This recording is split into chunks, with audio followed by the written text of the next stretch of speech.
welcome to part 11 of the USS Voyager build. She's currently looking a little bit like the White Wow, really, from Moby Dick. Unfortunately, my local hobby store had run out of grey primer. The only thing that they had left was white primer. Hence, she's looking very white at the moment. But it's okay because it still does show up all of the imperfections that I've had in the kit. And as you can see there, by all the white, all the little green areas where we've actually had the issues. If you turn that around there, you can see there we've had some issues there. We've had issues sort of around the warp nacelles as well. And we've also got some issues there. I still need to get these bits done. They're still drying off.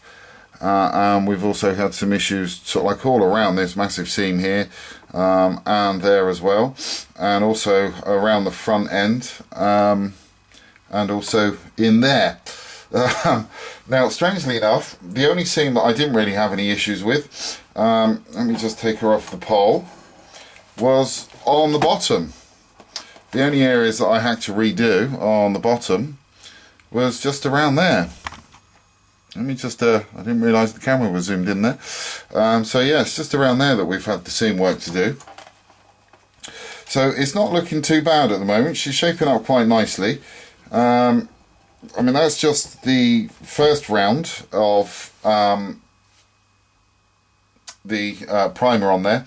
So all I need to do is just finish off the back end, get the little bits finished off at the back end there, and then give her a good clean up, and then I'll be able to move on to the next stage, which basically be a little bit more primer on there, and hopefully by the time we've got the second layer of primer on there, we would have eliminated all of the rough spots on it.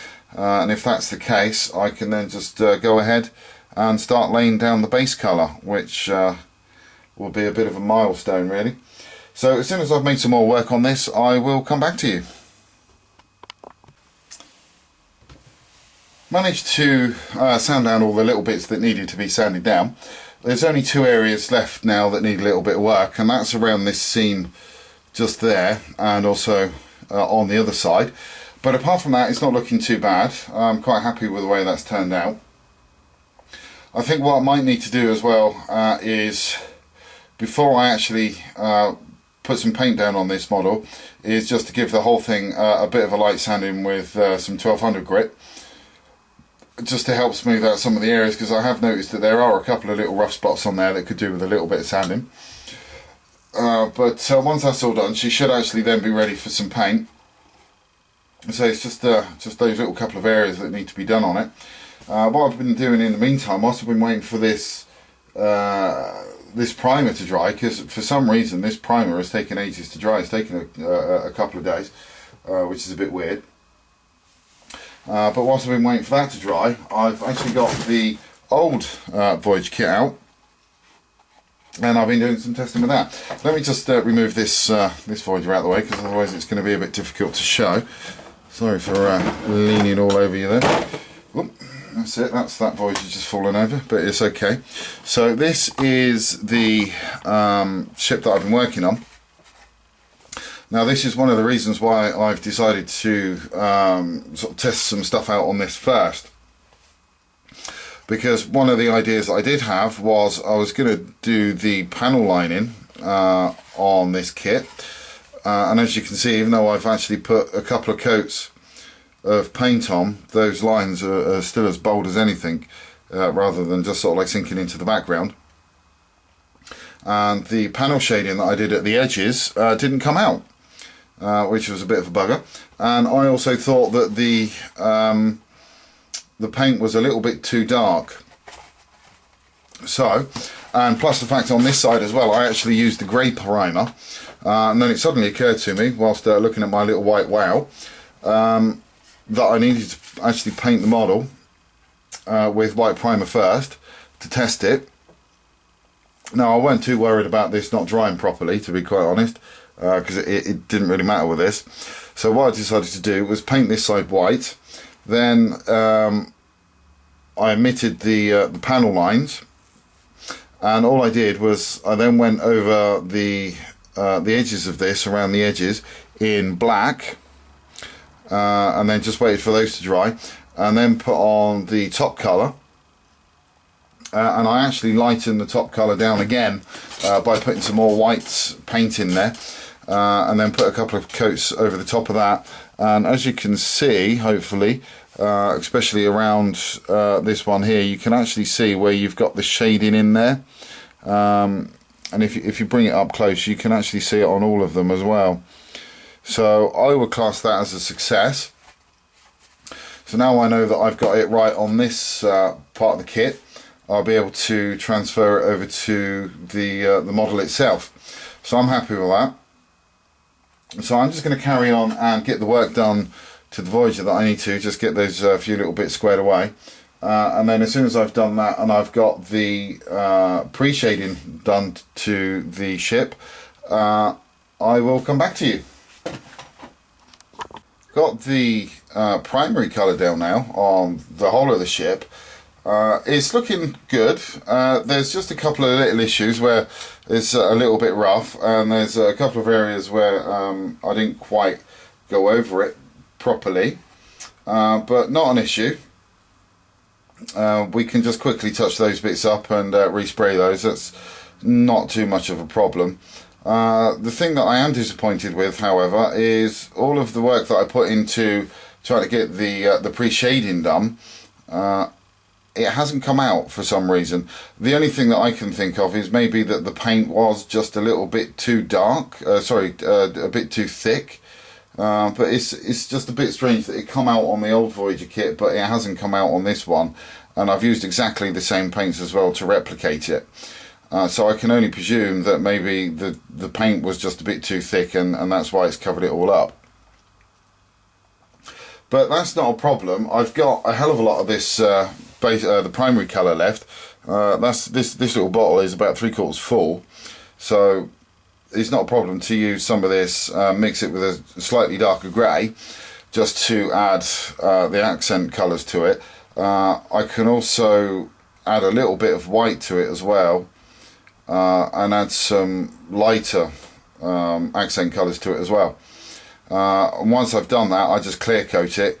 Once it's clear coated, it'll then be ready to have all the secondary colours on there as well. So as soon as I got it to that stage where I've got the accent colours down and I've clear coated the model, I will come back to you so you can take a look and see what it looks like. We've had a little bit of a setback on the paint job for this.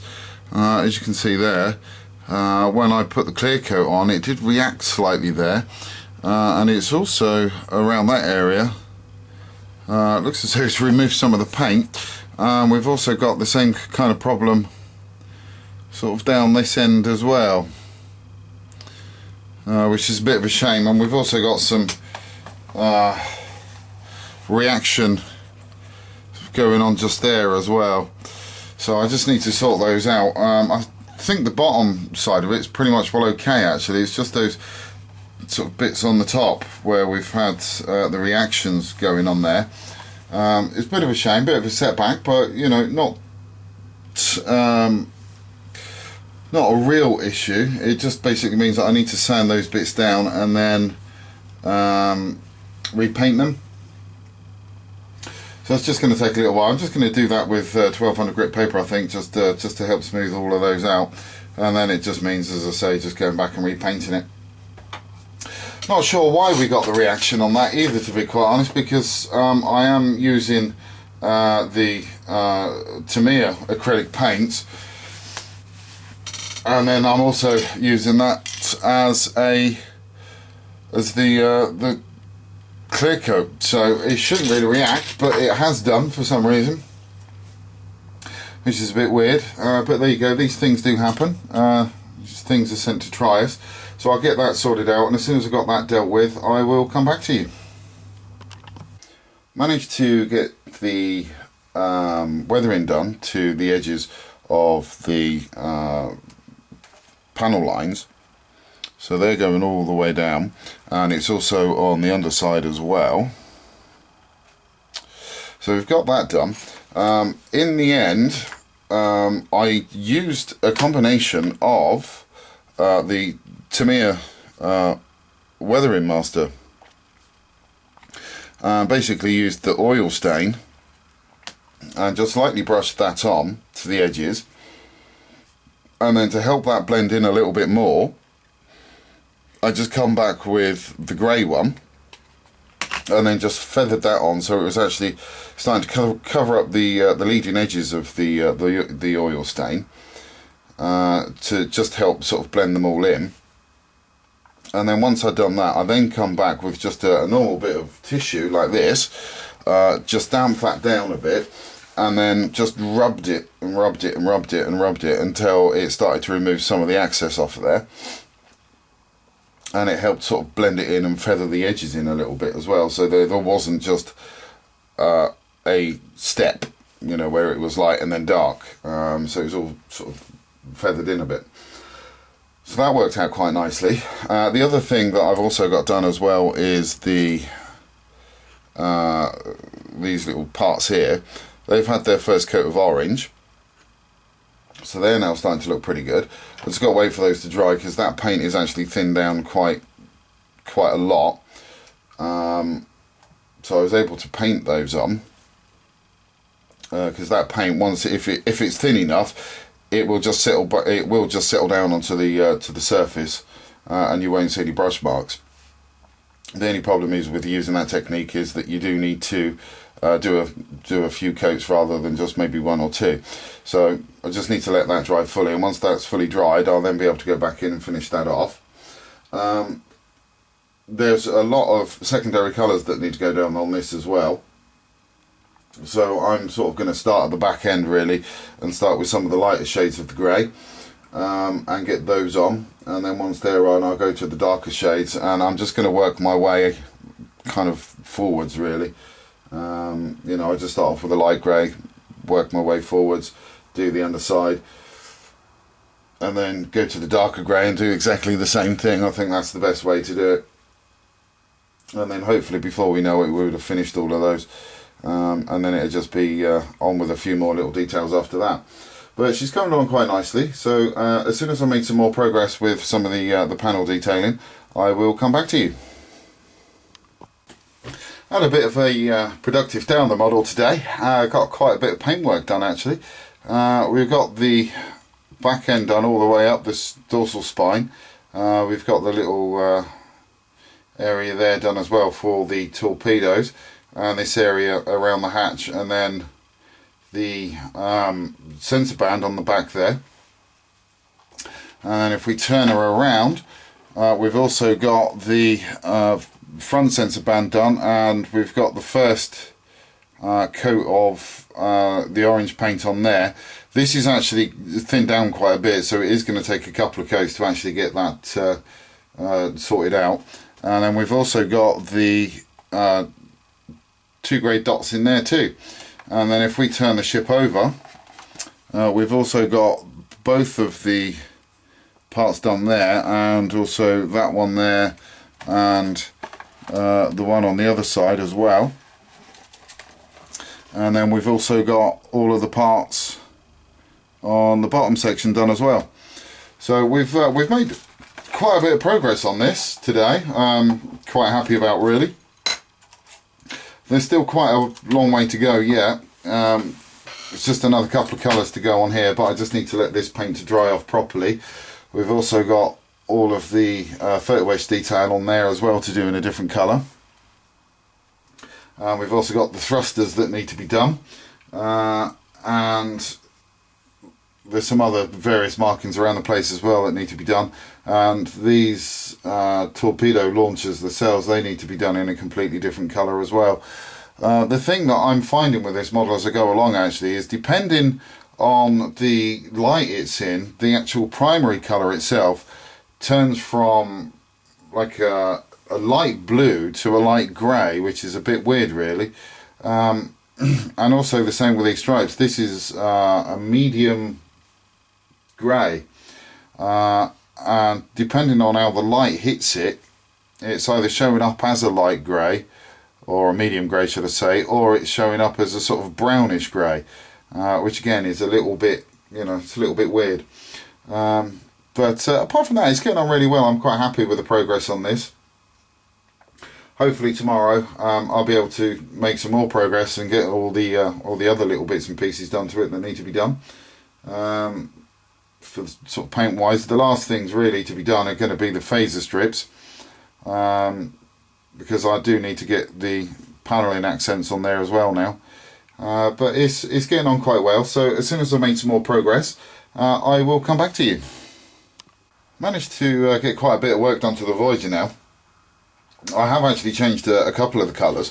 The colours down here, for look at the one of the previous segments of this video, these colours here were a bit too grey, and if I'm to be honest, they looked a little bit like concrete. So I've darkened the colour, lightened the colour down and changed that. I've also got the rear doors painted as well. So we've got the bulkhead in a light grey, and then we've got the doors there painted in a darker grey. So that's looking quite good. We've also got the impulse exhausts painted as well. We've also got the horseshoe parts painted as well on there. We've also done some work to the sensor band at the back there. That needs a little bit of work done to it. We've also got the phaser arrays painted. We've got some paint on there. Unfortunately on this one we had a bit of bleed through, so I need to go back and correct that. We've also got the big phaser band painted there. We've also got the photo etch painted up there, and we've also got the whatever these are painted in the white. I'm not really a big fan of these actually, to be quite honest. I got to admit, they're a pain in the backside to paint, and to be quite honest, that detail was never put on there properly. It was like an afterthought. None of them are exactly the same size or shape, so it makes it very difficult to mask them off and paint them, so it has to be done by hand. Yeah, they're just a bit of a pain in the bum really. I think if I was to do this model again, I would actually make those myself and then just get rid of that detail and then put my ones on, and then I'll be able to properly space them as well. We've also got quite a lot of detail work done to the front saucer band as well. The sensor band at the front there. So that's looking good. We've also got the parts there for the auxiliary deflector array painted as well.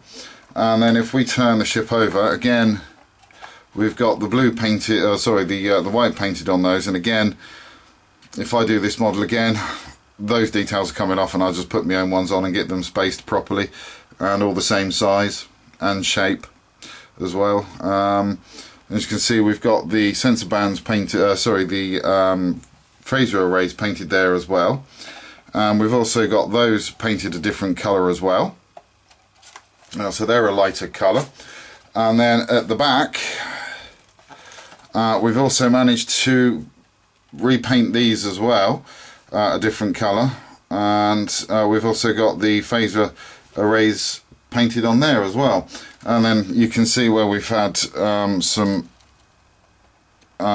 bleed through on the masking tape, which will need to be corrected as well. But at the moment, that's going to be about it for the Voyager. I need to actually put this to one side and now concentrate on the HMS Valiant. I need to give myself as much time as I possibly can on that build. I mean, it does need to be done by the 22nd of April, so we are on a countdown on that one now, and I just need all the time that I can possibly get to build that. So I'm going to need to put this model down and concentrate on the Valiant, and as soon as that's finished, I can then come back and finish this off. There's not much to go on this. It's most probably a couple of weeks worth of work left on it. I guess if I'm getting ahead of myself on the Valiant, I can always come back to this and do a little bit more work on it. But I really do need to concentrate on the Valiant. So I'm going to call it quits on this video. And I will catch up with you in part 2 of the Valiant build. So until then, thanks for watching, and please do take care. you.